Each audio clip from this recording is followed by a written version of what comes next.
Bonjour, nous entamons la deuxième partie de ce sommet aéronautique et spatial de Bordeaux Métropole par une séquence forte. Normalement, nous devions être avec Éric Magnan, qui est un grand réalisateur français qui, dans le monde, fait toutes les images, qui réalise toutes les images aériennes incroyables, celles de Mission Impossible.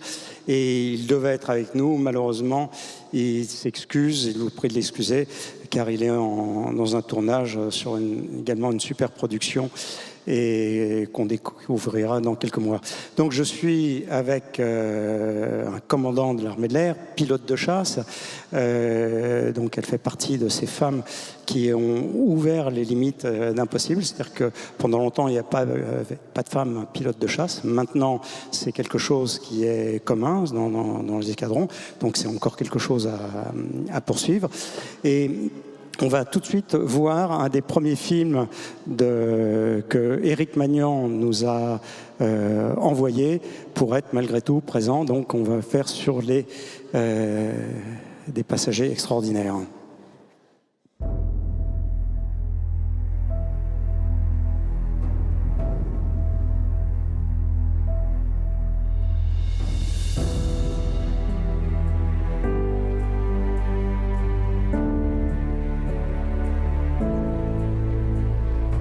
We have this special day today and tomorrow for extraordinary kids and adults that will live something unique.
Effectivement, Mathilde, quand on voit ces films, et pourtant nous les avons vus, ces images, de nombreuses fois, on est toujours ému, on a envie de pleurer parce que c'est des personnes qui souffrent sur Terre d'un handicap et tout d'un coup qui se retrouvent à l'égal des autres grâce à cette expérience aéronautique.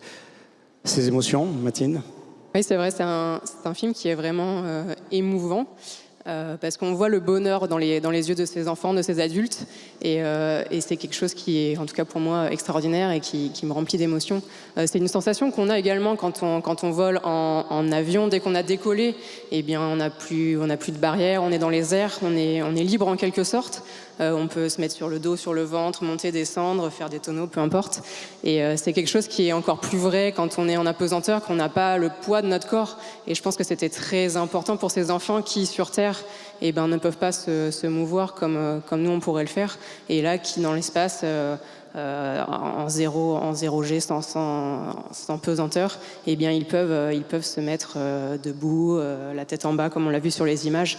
Et ça, c'est quelque chose de très émouvant. Et à travers cette expérience extraordinaire pour eux et qui, je pense, va marquer leur vie, eh bien, ils ont réalisé leur rêve. C'est un rêve qui est devenu réalité pour quelques instants pendant ce vol 0G. Et ça, je pense que c'est une expérience extraordinaire. Oui, c'est vrai, on voit dans leurs yeux que ce corps qui est un poids sur la Terre, tout d'un coup, devient source de sensations nouvelles. La relation avec quand on est enfant, ce rêve de voler, comment il est né chez vous et comment vous l'avez construit pour vous retrouver aux commandes d'un des avions de chasse les plus performants au monde, un Mirage 2000. C'est quoi votre itinéraire ? Mon histoire, c'est une passion où depuis toute petite, j'ai souhaité travailler dans l'aéronautique et devenir pilote. Et notamment, j'étais attirée par les avions de chasse. Et je pense que moi, je suis originaire de Tours. Et à Tours, il y a quelques années, on avait encore l'école de l'aviation de chasse avec ses Alpha Jets. On en parlera un petit peu après, qui équipe également la patrouille de France. Et de les voir passer au-dessus de ma tête, de mes parents qui m'emmenaient au meeting, etc. Et je pense que toutes ces expériences m'ont donné une vocation et m'ont donné cette envie d'accomplir mon rêve de devenir pilote. Alors, on va parler de la patrouille de France. On va voir tout de suite le second film d'Éric Magnan. Et donc, quand vous verrez ce film, vous comprendrez pourquoi le monde entier vient le chercher et tourner en France. C'est que non seulement les images sont techniquement parfaites, mais il y a une profondeur, il y a une émotion construite dans ces images qui est exceptionnelle. Et on l'a vu dans le premier film, c'est-à-dire il ne se contente pas de filmer des objets volants, il filme l'émotion de l'aviateur. Pas trop.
Nous parlions d'Alpha Jet, de la patrouille de France, c'est eux, ils sont basés à Salon de Provence. Vous êtes passé par Salon de Provence ?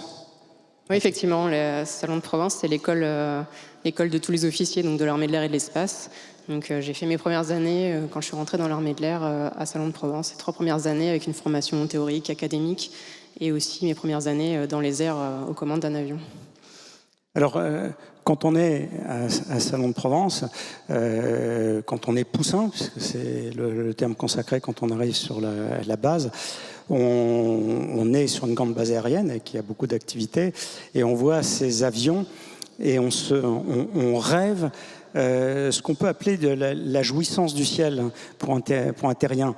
Racontez-nous votre premier vol.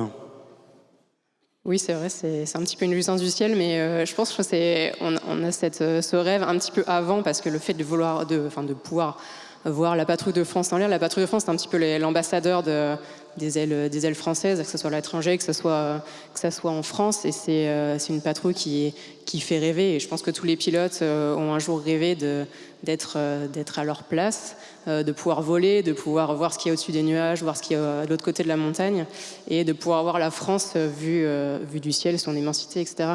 Et je pense que c'est ce rêve qui suscite aussi les vocations et qui m'a fait, en tout cas moi c'était mon cas, qui fait c'était des vocations chez les jeunes et qui leur permettent ensuite de rentrer à Salon-de-Provence à l'école des officiers de l'armée de l'air. Et c'est effectivement dans cette école qu'on est formé avec de belles traditions et de belles valeurs. Et la tradition, donc, elle est poussante dans l'escadrille française de chasse numéro 1. Et comment elle incarne ces valeurs beaucoup plus larges que celles de l'armée de l'air, celles de la France libre. Oui, c'est vrai. Alors, il y a déjà des valeurs un petit peu telles que la fraternité, par exemple, et ça, on le ressent déjà dans le cas de la patrouille de France, parce que c'est une équipe, et bien sûr, il faut qu'il y ait cet esprit de corps, cet esprit d'équipe, sinon ça ne marche pas. Ils n'arriveraient pas à faire les belles figures qu'ils font, parce qu'on a l'impression que c'est facile comme ça, mais en réalité, c'est extrêmement technique, et ça demande des heures et des heures d'entraînement. Et effectivement, quand on rentre à Salon-de-Provence, et depuis quelques années, et je crois que vous n'y êtes pas pour rien, Max, eh bien, quand on rentre à Salon-de-Provence, on reçoit les traditions de l'escadrille de chasse numéro 1, donc qui était une escadrille qui a été créée en 1941 et qui fait partie des unités des Forces aériennes françaises libres. Compagnons de la Libération. Et qui ont été également conviés de la Libération, puisque c'est la première unité qui a décoré le général de Gaulle. Donc c'est la première unité française qui a été décorée par le général de Gaulle de cette croix de la Libération. Et je pense que c'est un petit peu très important pour les jeunes qui rentrent dans cette école d'avoir ces traditions et dépositaires de ces traditions, parce que c'est des valeurs qui incarnent, enfin que les anciens ont incarné, qu'on incarne toujours, des jeunes d'une vingtaine d'années qui se sont battus pour la France, et avec des valeurs, donc bien sûr on a parlé de la fraternité, mais aussi l'humilité, la rigueur, l'abnégation, et c'est des valeurs que les aviateurs avaient déjà à l'époque et qu'on a toujours aujourd'hui et qui sont très importantes pour nous. Oui, avec ces valeurs propres à l'aviateur, c'est l'esprit d'initiative et la prise de risque mesurée. C'est-à-dire qu'il n'y a pas de mission où on se dit à 100%, il n'y a pas de risque. Il y a toujours, mais il faut savoir le gérer. Et donc, c'est apprendre à gérer le risque. L'escadrille française de chasse numéro 1, effectivement, c'est la première unité faite compagnon de la Libération par le général de Gaulle, donc dans le combat contre le totalitarisme nazi. Donc, c'est des valeurs qui sont toujours d'actualité, se battre contre tous les totalitarismes. Mais également...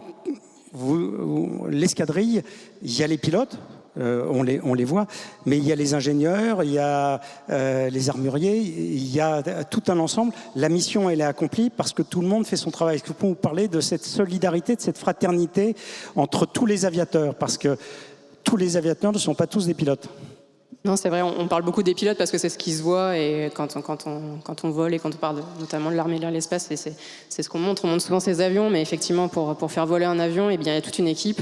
Il y a les mécaniciens, bien sûr, on va avoir les contrôleurs aériens, vous avez les commandos qui vont protéger, par exemple, les bases aériennes, et même à l'intérieur des pilotes, vous avez les pilotes de chasse, pilotes de transport, pilotes d'hélicoptères, et c'est vraiment toute une équipe. On travaille tous ensemble, que ça soit en France, pour les missions sur le territoire national, notamment de protection du territoire des Français, et également à l'étranger sur les opérations extérieures. Et si on n'avait pas cette fraternité, cette cohésion, eh bien, je pense que ça marcherait beaucoup moins bien. Alors un jeune qui se posera la question, après avoir vu les films d'Éric Magnan, puis après vous avoir entendu, qu'est-ce que vous lui donneriez comme conseil s'il veut devenir aviateur? S'il veut devenir aviateur, eh bien, je crois que s'il veut devenir aviateur, peut-être que c'est déjà un rêve qu'il a en lui. Et surtout, il faut pas se mettre de barrières. Il faut croire en ses rêves, parce que vos rêves peuvent devenir une réalité. Et effectivement, allez-y, foncez, parce que les métiers de l'aviation, et en plus, si vous souhaitez intégrer l'armée de l'air et de l'espace et devenir pilote, alors c'est magique. Mais si c'est votre volonté de faire un métier dans l'aviation, eh bien, ce sont des métiers passionnants et d'avenir. Donc surtout, n'hésitez pas. Alors, dernier point, il y a 20 ans, il n'y avait pas de femmes pilotes de chasse dans l'armée de l'air et dans les autres armées. L'armée de l'air française a été une des premières à s'ouvrir. Maintenant, c'est une réalité. La place des femmes dans l'armée de l'air et de l'espace. Effectivement, c'est une réalité. Je pense que la place des femmes, c'est la même que celle des hommes. Il n'y a plus de tabou aujourd'hui. Si effectivement c'est le rêve d'une jeune fille d'intégrer l'armée ou de faire un métier de l'aéronautique, eh bien, il y a, comme le conseil que je viens de donner, il n'y a pas de barrière à se mettre. C'est un métier qui est ouvert autant aux hommes qu'aux femmes et top actuellement. Il ne faut pas hésiter non plus à rejoindre. Voilà, où l'homme et la femme sont à égalité totale dans un avion de chasse. Tout à fait. Merci Mathilde, et nous allons passer à la séquence suivante.